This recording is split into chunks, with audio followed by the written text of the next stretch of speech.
Hello, everyone, and thank you. I hope that if I could just get a thumbs up to make sure that you can hear me okay, if someone could just send a message, that'd be great. Fantastic. Thank you so much for joining us today. Good morning to you. Good evening in my part of the world. So I'm coming to you live from Hobart. It's where I've called home for the last 24 years or so. I'm originally from Sydney, but I choose to live in Tasmania. It's the best place in the world as far as I'm concerned. So I'd like to share a little bit of it with you right now, if that's okay. I'm just going to start a video to start with, but I also want to encourage you to pop lots of questions in the Q&A chat as well as we go along, and I'll answer them, throughout the presentation. Let's get started.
Um, so that's just a taste of Tasmania to start with there for you.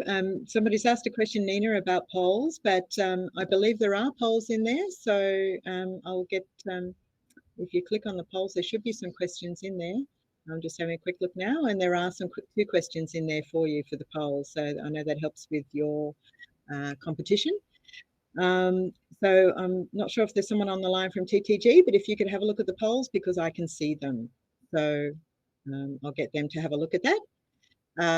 And if not, I'll give you the questions at the end. There we are. Charlotte says they're now live, so they should be showing there now for you. So just to keep going though, because we've only got a few minutes and there's so much to talk about with Tasmania.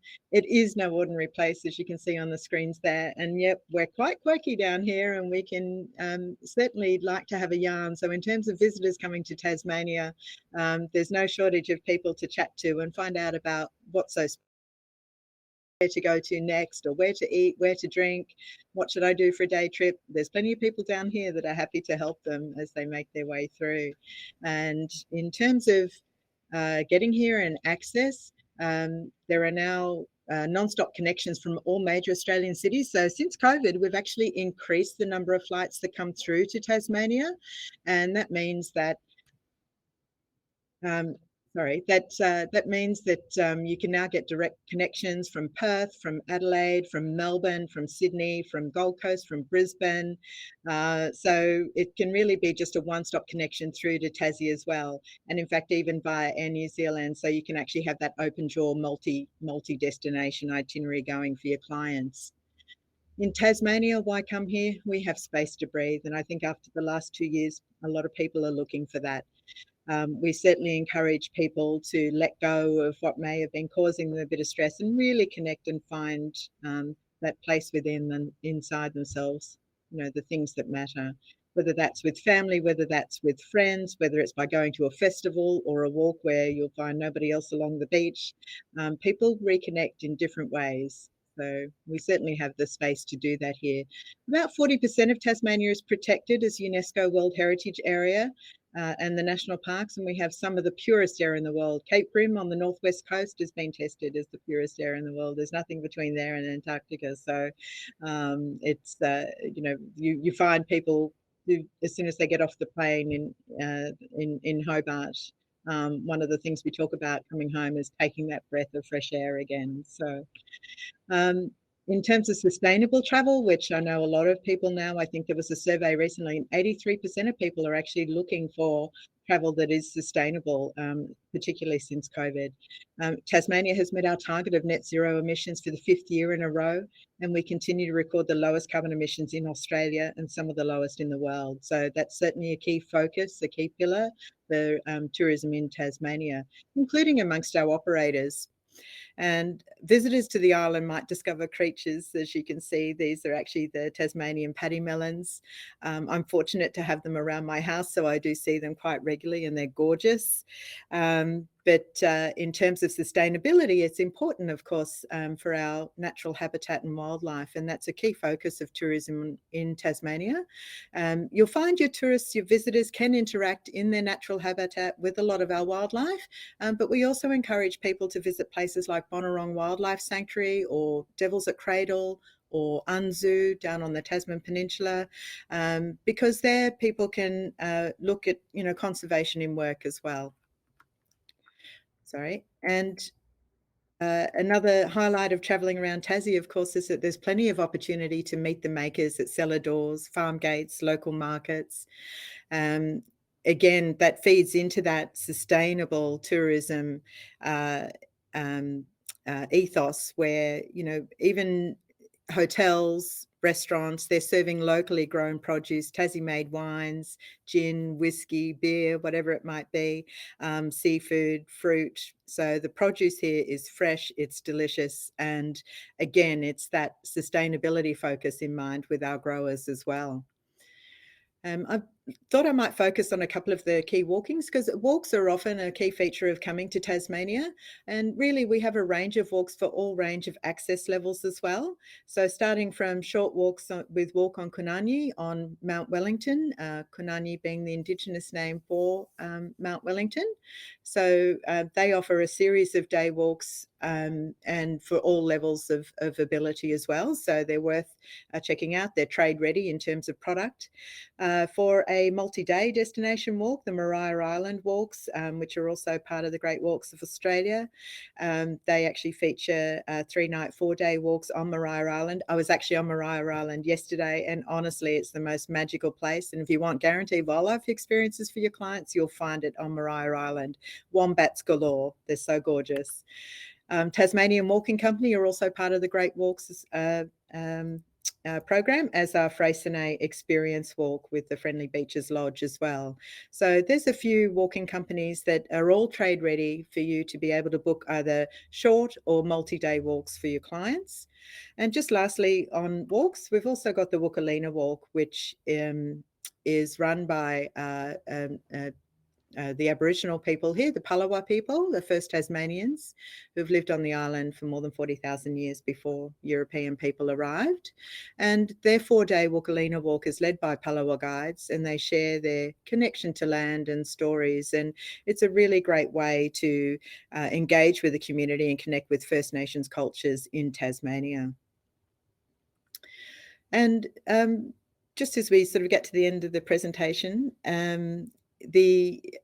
sometimes people travel for their passion, not necessarily for a destination. So we have a program called the Unordinary Adventures, and that certainly follows the pathway of walking, but also mountain biking. Tasmania is known around the world now for our mountain bike tracks, and we've actually got them all around the state now. Fishing, fly fishing, we actually, you might be interested to know, have some of the purest strands of trout in the world, because they came over from the UK in the mid 1800s, and were released into some of the local lakes in Tasmania. So fly fishing again is a really key focus for people who have that passion, as is golf. Some really extraordinary golf courses here right on the coast, very dramatic, beautiful areas to play in. So in terms of the island being compact, you'll find that visitors can find something that really, suits their passion, their needs, including the Southern Lights. So you guys get to see the Northern Lights. A lot of people travel for tourism for catching these amazing night sky spectacles. And we have one of the best places in Tasmania to see the Aurora Australis, the Southern Lights down here as well. Great for families, great for hikers, great for bikers, whatever it might be. Tasmania being quite compact, it's about the size of Ireland to give you an idea, but there's so much to do within it. So it's not something we recommend that you drive around the island in 3 days. You definitely need at least 10 days if you want to do a whole island experience. Otherwise, we recommend doing 3 to 5 days where you might position in a town or region and explore what that region has to offer as well. Greg, you've commented on the paddy melon there. Looks like a cross between a quokka and a wallaby. It probably does when you look at it. I was looking at the quokkas today, actually, visiting the WA room. And yes, they're equally gorgeous creatures as well. Now I've got one more video to show you. We've got just any other questions? Yes, Suzanne, I'm sure we'd love to have you here right now. I'm very fortunate to be here myself. But let's have a look at this video. And if you've got any more questions, please pop them up.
It is paradise. Thanks, Nina. I love it here.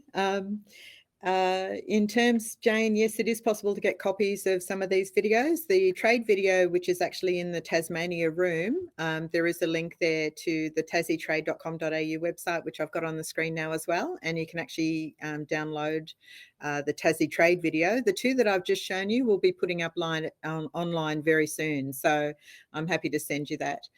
There is a lot of space in Tassie. So absolutely, you can be on a beach and there's no one else around, yet you may only be, 30 minutes from Hobart or Launceston or another sort of region. So there's some great day trips that you can do from here, as well as a very easy way to make yourself, between Hobart and Launceston, fly into one, fly out of the other city, as you say there. So don't be afraid to add Tassie on as an extra to your Australian itinerary, especially as you can connect so easily now from all the major cities as well. So, and I think we're just about almost out of time.